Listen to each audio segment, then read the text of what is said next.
আমরা স্টেটমেন্ট পেয়ে ওয়ারেন্ট নিয়ে প্রবীর রায় সর্বজ্ঞকে অ্যারেস্ট করতে এসেছি।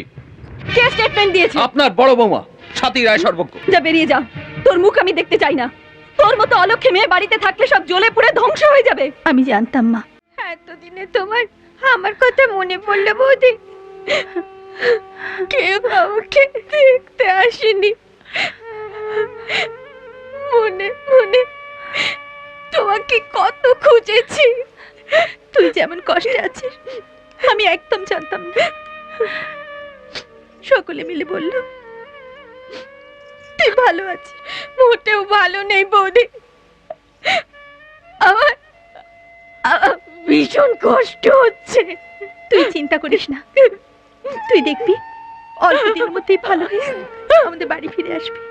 না বৌদি, আমি ওখানে যাব না, কোনোদিন ফিরে যাব না। আমি গায়ে ফিরে যাব। চ্যাটালে আমি গায়ে ফিরে যাব। জ্যাঠা? তোর জ্যাঠা এখনো আসেনি দেখতে? না বৌদি। তার মানে তুই একাই রয়েছিস সেখানে?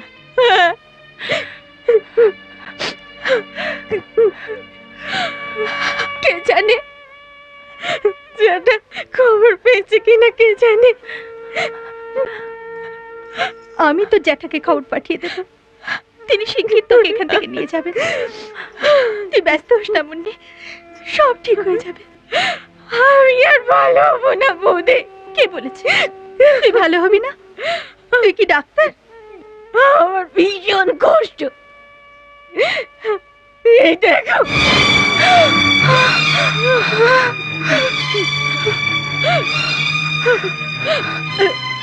রক্ত পড়া বন্ধ হচ্ছে না বৌদি। পারবো না বৌদি, আমি আর ভালো হবো না।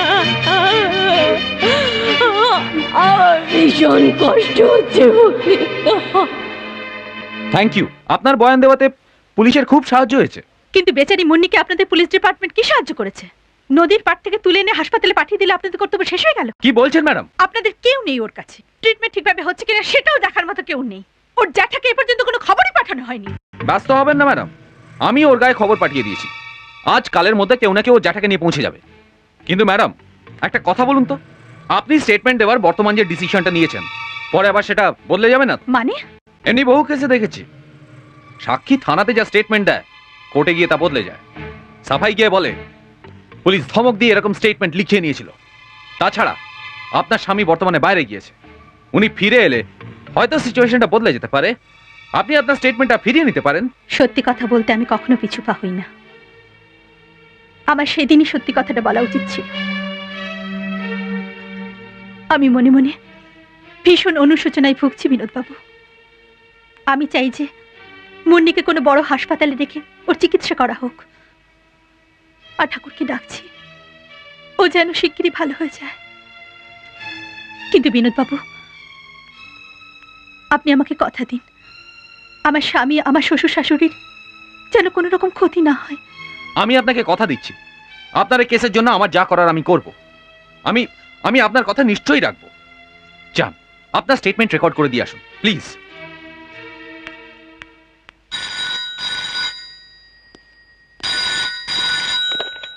Yes, inspector Binod Raut speaking. আমি এসপি বলছি। নমস্কার স্যার, আমি এক্ষুনি আপনাকে ফোন করতে যাচ্ছিলাম। স্যার, স্বাতী রায় সর্বজ্ঞ এখন স্টেটমেন্ট রেকর্ড করছেন স্যার।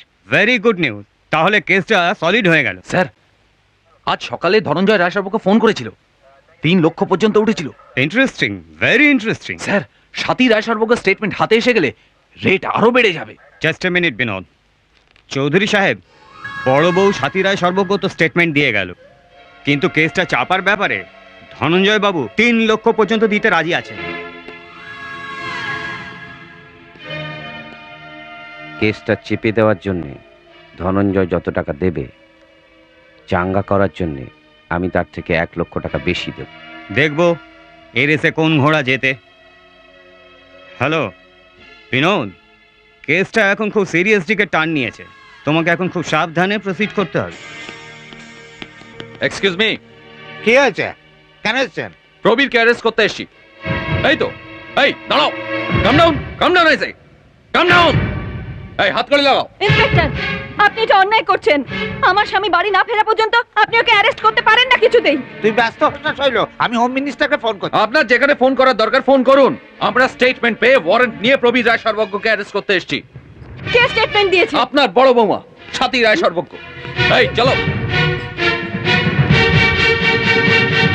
দেখলে দেখলে শৈল, ঘরের শত্রু বিভীষণ কাকে বলে? সাথী, সাথী, হয়েছে তো? তোর মনে শান্তি হয়েছে তো? যত বিষ ছিল থানায় গিয়ে উগরে এলি, প্রবীরকে অ্যারেস্ট করিয়ে তবে তোর আশ মিটলো। যা বেরিয়ে যা, তোর মুখ আমি দেখতে চাই না। তোর মতো অলক্ষে মেয়ে বাড়িতে থাকলে সব জ্বলে পুড়ে ধ্বংস হয়ে যাবে। আমি জানতাম মা, এই ঘটনার পরে এই ঘরে আমি আর থাকতে পারবো না, কিন্তু এখন না বুঝলেও আপনি পরে বুঝবেন মা। আমি কোনো ভুল কাজ করিনি, আর অজান্তে আমার যদি কোনো ভুল হয়ে থাকে তাহলে আমায় ক্ষমা করে দেবেন মা। আমি যেখানেই থাকি, যে অবস্থায় থাকি, এ বাড়ির মঙ্গল চিন্তা আমি সব সময় করব। শুধু এইটুকু দুঃখ রয়ে গেল, এ বাড়ি ছেড়ে যাওয়ার সময় ওর সঙ্গে দেখা হলো না, ওর অনুমতি নিতে পারলাম না।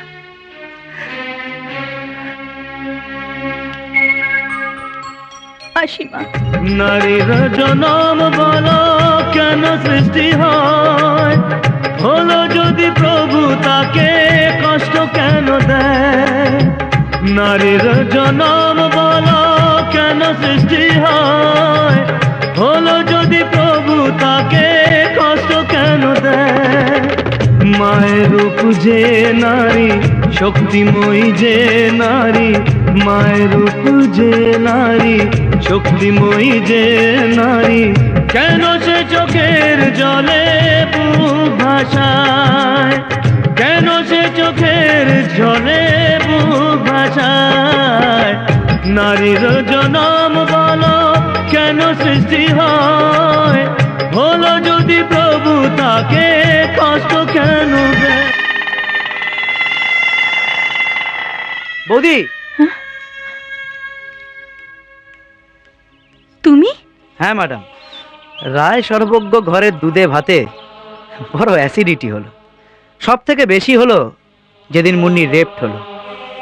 মনে মনে বললাম, বাবা নিত্যানন্দ, এটা তোর জন্য ভুল জায়গা। বন্ধু বান্ধব তো অনেক হলো, এবার তুরন্ত ফোট। ব্যাস বেরিয়ে এলাম, ব্যাংক লোন করে অটো কিনলাম, একটা লোক আরামসে চলে যাচ্ছে। আচ্ছা, তোমায় দেখে মনে হচ্ছে তোমারও প্রবল অ্যাসিডিটি হয়েছে। আমি নিজের ইচ্ছায় বেরিয়ে আসিনি। ওই একই কথা, বার করে দিয়েছে কি বেরিয়ে এসেছো, কোনো ফারাক পড়বে না। খালি এই যে আশাটা তোমার দেরিতে হলো। কেন? Very simple. আকাশে যে সমস্ত তারাদের দেখতে পাওয়া যায়, তাদের সবাই কিন্তু তারা নয়, তাদের ভেতরে কিছু নক্ষত্রও থাকে। আর তুমি তো সাতী নক্ষত্র, সে মানুষের মধ্যে থাকবে কেমন করে? ছাড়ো, কোথায় যাবে বলো, আমি তোমায় নামিয়ে দিচ্ছি। না। না কেন? তোমার সঙ্গে গেলে তোমার বন্ধুর অপমান হবে, ওর আঘাত লাগবে, তাই আমাকে আমার রাস্তায় যেতে দাও।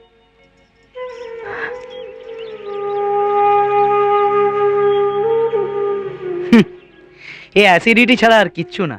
এমন আরো অনেক ভিডিও দেখতে এই চ্যানেলটি সাবস্ক্রাইব করে নিন এবং পাশের বেল আইকনটি প্রেস করে দিন।